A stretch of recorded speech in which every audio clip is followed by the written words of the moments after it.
Yeah, I'm good to go. You guys? Yeah. First off, just general thoughts, athletic budget. There are challenges with fewer football games. You hope basketball provides more. You just want to be conservative.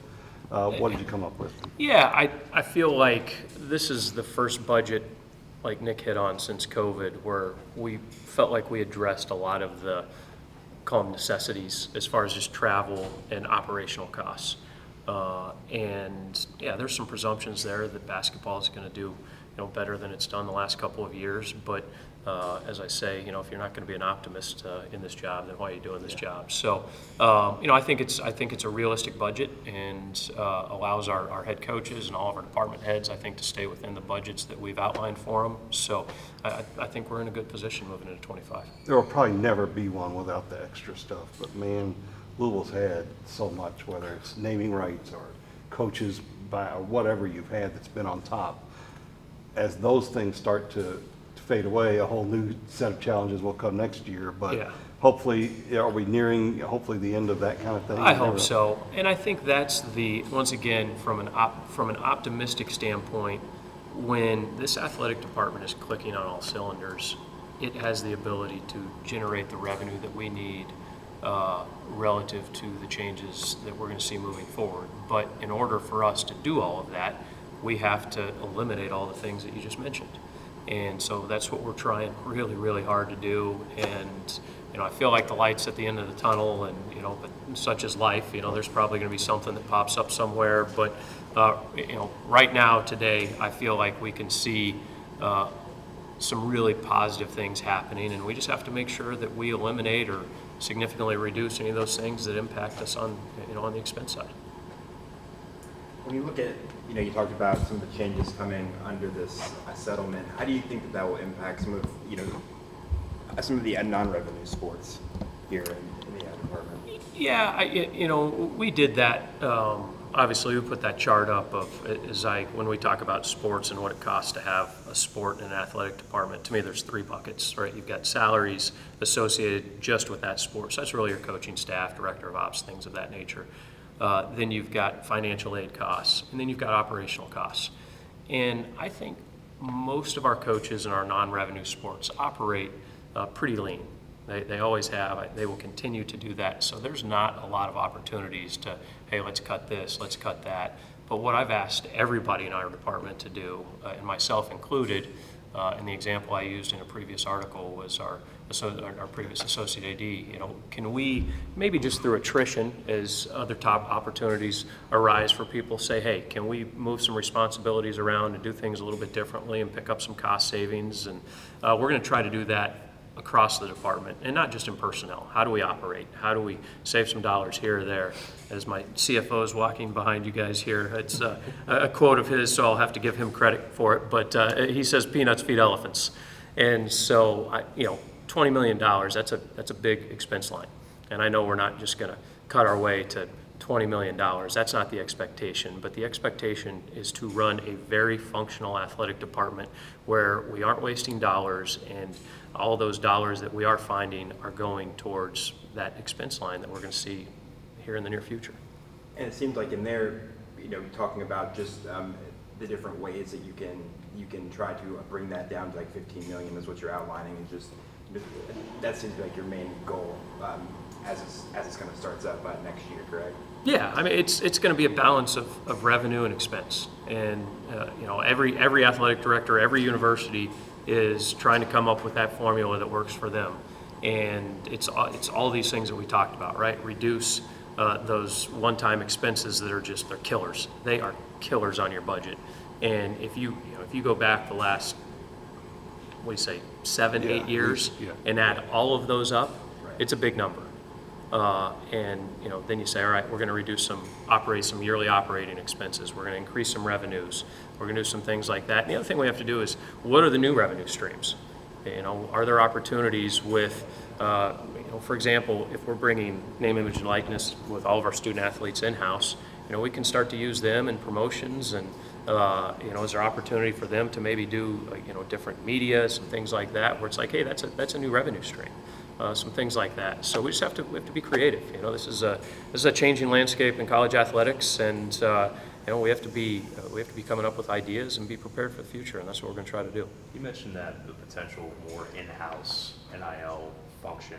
How does the collective fit into that, like the 502 circle in their future? Yeah, I mean, first of all, they have done an absolutely fabulous job. So how do we integrate them into attracting student athletes to this city, this university? Because it's not, the collectives aren't going away. And so if we have those NIL opportunities, a number of those opportunities, if they come in-house, there's still going to be opportunities outside of the athletic department. What does that look like? And then what are the benefits of those? If you've seen, student athletes might get, a new vehicle, or they might get a place to live, or things like that. And so what does that look like from a collective standpoint? Because they're going to be more well-positioned to create those deals that maybe aren't just monetarily, financial aid or NIL payments based. So, I think we'll look to continue to partner and work closely together so that we can, like we've proven we have done, attract very good student athletes to the city and this university. Are there areas of revenue that are maybe more under your radar right now than others as far as new areas? Louisville's always been always had to be very aggressive in, sponsorships and all of that kind of thing. Are there some right now that are particular discussion that you can talk about? There's not anything in particular, but it's just, once again, how do we continue to look for opportunities and explore those? For me, nothing's off the table. Let's have a conversation about it. Some of them are going to work. Some of them are going to be like, that's not going to work. I think one of the big things that we want to try to do as we move forward is, as opposed to creating donor fatigue, right? Of, hey, we need some money. We need some money. We just asked me for some money.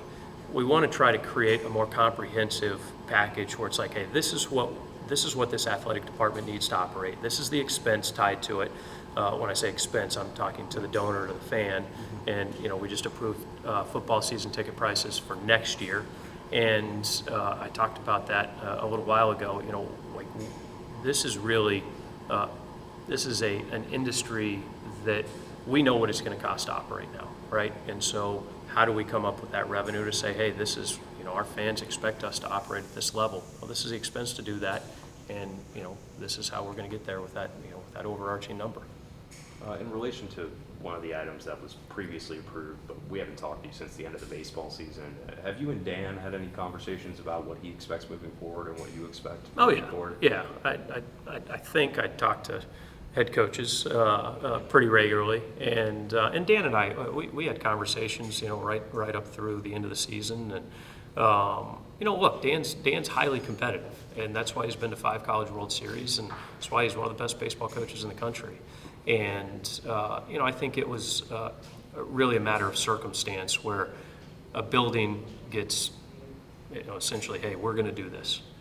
COVID hits, and I mean, everything just gets blown up, absolutely blown up. And so don't want to totally take that off the table, but we're going to look for, we did the locker room, and then I think we're going to try to do something on a little bit smaller scale, maybe in right field, if we get the donor support there. So no, we're, I feel like Dan and I are, we've had good conversations, and I'm excited about the future of the baseball program. And, you look at some of the transfers that he's got coming in, I think our baseball program's in good shape right now. And one more follow-up from me, just on some recent news. Jim Phillips spoke recently about the ongoing litigation from Clemson and Florida State, and I think it was about as aggressive as I have heard him in defense of the conference. How do you feel about the conference's future with these changes continuing to develop and that case ongoing? Yeah, I mean, look, I'm not in the middle of any of that, and leave that up to the conference to have, obviously, those conversations and try to figure that out. But I want a strong, healthy ACC. I think that's what's best for the University of Louisville, and we're going to do everything we can to make sure that happens. Do I think that Florida State and Clemson doing what they've done has impacted the ACC? Yeah, absolutely. Absolutely, it's impacted the ACC, and I don't like to see that. I don't want to see that. I think we've got a fabulous brand. I think we've got a fabulous conference. When you look at the revenue that's being generated from the ACC, you know, it's the third best out of the Power Four now. And you can sit here and say you want to be 1, 2. Absolutely, you want to be 1 or 2. But the ACC is in a very strong position, and you know, agreements were made, and I would hope that we would all live up to those agreements. And you know, that's what we're going to do, and excited about the future of the ACC. Guys good? Josh? Good. Sir. Anyone knows there's no other sponsor on Rocco's shirt?